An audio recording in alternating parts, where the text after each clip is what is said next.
Good morning student. आज हमारा topic है entropy change in ideal gas in an irreversible और स्पॉन्टेनियस प्रोसेस, यानी अनंतकरणीय और स्वतः प्रक्रम में आदर्श गैसों की एंट्रोपी में परिवर्तन।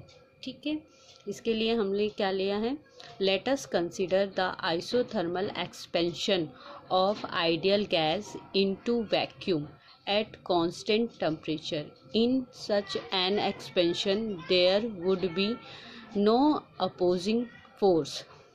ठीक है, therefore work done by the system is zero because the expansion is isothermal, that is it take place with no change in temperature. There will be no change in internal energy of the system.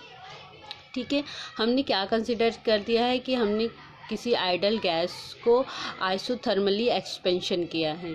ठीक है, वो भी कहाँ? Vacuum में, यानी हमने vacuum में किसी निर्वात में आइडियल गैस का आइसोथर्मल एक्सपेंशन किया है, यानी आइसोथर्मल यानी समतापी प्रसार।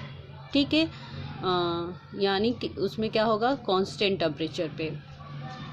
ठीक है, क्योंकि इसमें एक्सपेंशन हो रहा है और हमारा जो सिस्टम है वो क्या है? वैक्यूम में है, तो उसके ऊपर कोई भी एक्सटर्नल फोर्स या अपोजिंग फोर्स नहीं लगता, तो जो वर्क डन होता है वो सिस्टम द्वारा वो ज़ीरो हो जाता है। यानी क्योंकि उसके बाहर वैक्यूम है तो कोई भी एक्सटर्नल फोर्स नहीं लगता, तो वर्क डन क्या हो जाता है? हमारा ज़ीरो हो जाता है। और क्योंकि एक्सपेंशन हमारा कैसा है? आइसोथर्मल है, तो टेम्परेचर नहीं चेंज होता है, इसीलिए सिस्टम की इंटरनल एनर्जी में भी कोई चेंज नहीं आता। ठीक है, तो यहाँ हमने देखा कि change in internal energy equal to zero, क्योंकि हमारा प्रोसेस कैसा है? आइसोथर्मल है और वर्क क्या है? ज़ीरो है, क्योंकि एक्सपेंशन हो रहा है वैक्यूम में। ठीक है, तो according to first law of thermodynamics Q equal to del U plus W, तो Q क्या हो जाएगा? डेल यू भी ज़ीरो, डेल यू और वर्क W की वैल्यू पुट करने पे क्या होगा? Q equal to zero. ठीक है, it's so that no heat is absorb और release by the system, so the entropy of the surrounding remain unchange. क्यों ज़ीरो आ जाता है? तो इसका क्या मतलब होता है कि सिस्टम का सराउंडिंग से ना तो हीट का एक्सचेंज, कोई किसी तरह के हीट का एक्सचेंज नहीं होता, ना ही एब्जॉर्प्शन, ना ही हीट को एब्जॉर्ब करता है, ना ही सिस्टम हमारे हीट को रिलीज करता है। तो entropy of the surrounding remain unchanged, तो जो सराउंडिंग की एंट्रोपी होगी, क्योंकि सिस्टम ना ही हीट सराउंडिंग से हीट को एब्जॉर्ब कर रहा है, ना ही सिस्टम हीट सराउंडिंग को दे रहा है, तो यहाँ चेंज इन एंट्रोपी किसकी लिख रहे हैं हम लोग? सराउंडिंग की लिख रहे हैं। तो change in entropy for surrounding क्या होगा? Q अपॉन T, और Q की वैल्यू क्या है? ज़ीरो, तो हमारी ज़ीरो आ जाएगी, यानी सराउंडिंग की चेंज इन एंट्रोपी क्या आएगी? हमारी ज़ीरो आ जाएगी। ठीक है,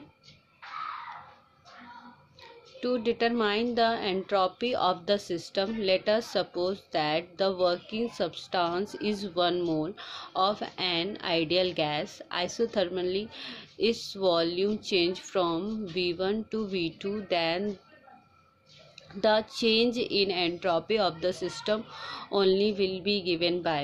ठीक है, अब हम सिस्टम की एंट्रोपी को डिटरमाइन करते हैं। इसके लिए हमने जो आइडियल गैस लिया है वो क्या कितना लिया है? 1 मोल। ठीक है, और क्योंकि ये आइसोथर्मल एक्सपेंशन है तो उसका इनिशियल वॉल्यूम V1 और फाइनल वॉल्यूम क्या होगा? V2 होगा। तो किसी भी आइडियल गैस के आइसोथर्मल एक्सपेंशन के लिए चेंज इन एंट्रोपी का फॉर्मूला होता है change in entropy equal to R ln V2 upon V1।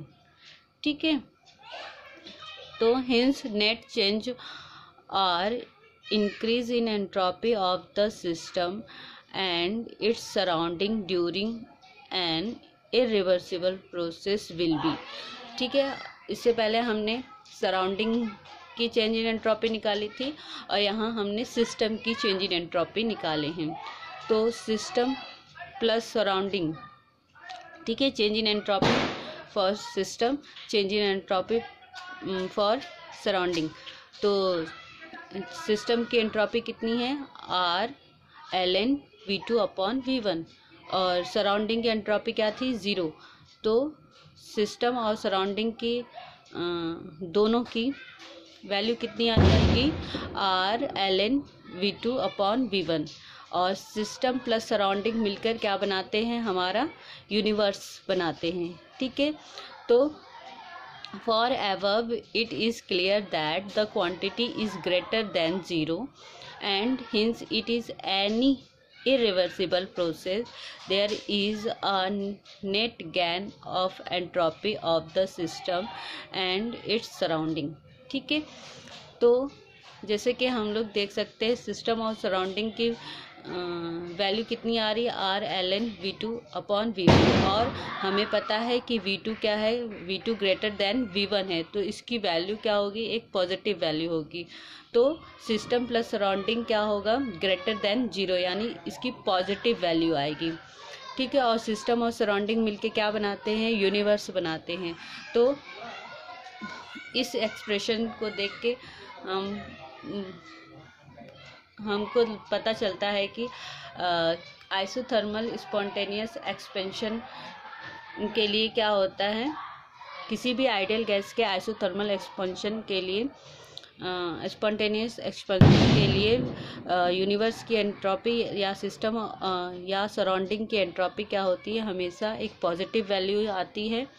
और इससे समझ में आता है कि एंट्रोपी क्या होती है, हमेशा बढ़ती जा रही है, क्योंकि सिस्टम प्लस सराउंडिंग मिलकर यूनिवर्स बनाते हैं। और हमें पता है कि नेचर में सारे प्रोसेस कैसे होते हैं, इरिवर्सिबली नेचर के होते हैं, और प्राकृतिक में होने वाले किसी भी स्वतः प्रक्रम के लिए एंट्रोपी में हमेशा क्या होती जा रही है, वृद्धि होती जा रही है। ठीक है, थैंक यू।